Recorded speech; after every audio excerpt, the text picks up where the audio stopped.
NES has a reputation for being the home of some of the most ridiculous, downright crazy hard games ever produced. Since the mid-80s, gamers have been pitting themselves against the roughest, toughest, and downright worst that 8-bit has to offer. I mean, there's a reason why the term NES hard exists. Some super quick guidelines for this list. 1, we're talking about NES games here, not Famicom. No Japanese Mario 2, and no Takeshi's Castle. Number 2, these games have to actually have an ending for them to count, so none of those never-ending puzzle games like Tetris. And 3, the game can't be difficult just because of sucky controls. And finally, if you see only the first level of these games and you're wondering why, well, you know why. Because they're hard. Hey, I'm Stuttering Craig. And I'm Nervous Nick. For Screw Attack's Top 10 Hardest NES Games. Number 10. Oh yeah, Contra. I mean, this game is one of the best games in the NES library.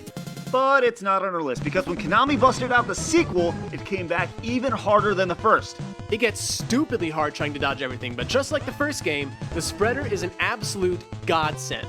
Now, one of the reasons why Super C may be considered more difficult is mostly because it wasn't played as much. And besides, if you're down with old school games, the original Contra isn't really that hard because you've played it so many times. Number 9. Ah, yes. Much maligned because of its just retarded jumps, the original TMNT is well warranted at this spot. Look at this. Look at this. How are you supposed to make it through here without getting hit? This is borderline cheap. See, that's where you change Giraffe because we all know he sucks in this game. TMNT probably would have made it higher on the list, but let's face it, as long as you've still got Donatello, you're golden. Number 8. And here is your curveball. Now, most of you probably haven't heard of Battle Kid because it's a new NES game that was released in 2009. Savak, the dude who made this beast, has created a labyrinth of pain. But in the Fortress of Peril, pain is pleasure. A throwback to platforming games like Mega Man, Battle Kid is a test of skill and is heavily based on memorizing patterns. Many people have attempted it, but so far, the least amount of deaths that we've seen for a first-time player is 49. And that's just to the first boss. Number 7. If there was ever a game that defined NES hard, Ninja Gaiden is it. Now you may think you know this game, and you may even be able to breeze through the first couple levels, but eventually, sometime, Ninja Gaiden will catch up to you, and it will kill you. It feels like there's stuff just flying at you from all directions, and even though you have a life bar, you'll find that you fall into pits more often than not, causing you to die instantly. Stupid falcons. Fucking falcons. Number 6. A brief anecdote. When I was about 6 years old, my dad took me to Funkoland to buy whatever game I chose. I don't know what appeal I saw in the box for Fester's Quest, but test playing it at the store literally gave me a headache. This has to be one of the most tedious games in the NES library. I mean, you slowly walk around town shooting killer frogs in faces that give you power-ups. Yay! And your guns? Yeah, they're, pretty much useless there, buddy. And if you get hit by one of those bugs, you go even slower. A decade and a half later, and I'm still glad that I chose Captain Skyhawk. Number 5. One life. All you get is one life. I hate this game. Double Dragon 3 is clearly the most difficult game in the franchise, and even though you got spinning kicks and throws at your disposal, your best hope is just to pray that your spinning kick will work. But chances are it's not. Look at this! Oh, I get so much joy out of this. Double Dragon 3 borders very, very close on the control suck rule, but we're gonna let it slide simply because of how much rage Nick gets from it. Number 4. The Adventures of Bayou.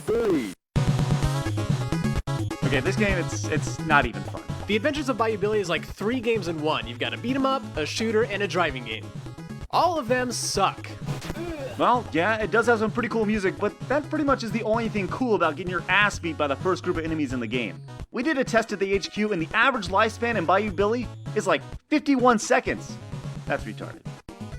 Number 3. Hooray! I made it through the graveyard, past the town, through the fires of hell, into the castle, and defeated the final boss on my last life. Sure glad I don't have to go through all that again. You have got to be frickin' kidding me. Ghosts and Goblins, while one of the best games on the NES, is also one of the most aggravating, as yes, once you beat it, no, if you beat it, you have to play through the entire game again just to see this. That is dedication to your game right there. Yes, all those jumps and all those zombies a second time. Screw that. Number 2.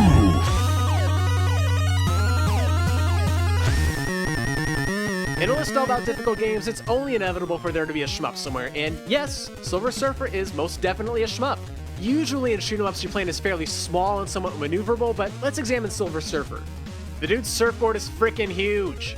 How are you supposed to fit this through this while shooting these and avoiding those is beyond me. While you can choose to play multiple levels Mega Man style, this is the screen you're probably going to be seeing more than not.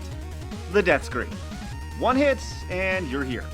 Silver Surfer brought to his knees and sobbing. This game's so difficult, we often did the same damn thing. Alright, let's hit the old 8-bit recap before we get to number 1. Number 10, Super Seed. Number 9, Ninja Turtles. Number 8, Battle Kid. Number 7, Ninja Gaiden. Number 6, Fester's Quest. Number 5, Double Dragon 3. Number 4, Adventure of the Bayou. Number 3, Ghosts and Goblins. And number 2, fucking Silver Surfer, man. It's number 1. Look, I don't care what anybody says. It is not humanly possible to beat Battletoads without cheating. It's just not. I've gotten to the final boss one time in my entire life, and it took me weeks just to get there. Then I died before I could figure out what I was supposed to do. The general rule is that playing games with your buddies makes them more fun. And then there's Battletoads. With 2 players, you'll just end up hitting each other half the time. Okay, this is just ridiculous. Here's the deal. The first person that can film you and a buddy beating Battletoads in 2-player mode on your NES, none of that emulator stuff and no tool-assisted runs, and then upload it to screwattack.com, I will give you one of every DVD Screw Attack offers for absolutely free. All you gotta do is upload it before our next top 10 is released. I'm sorry, I just don't think it's possible. By all means, prove me wrong, but Battletoads on the NES, by far the hardest NES game ever.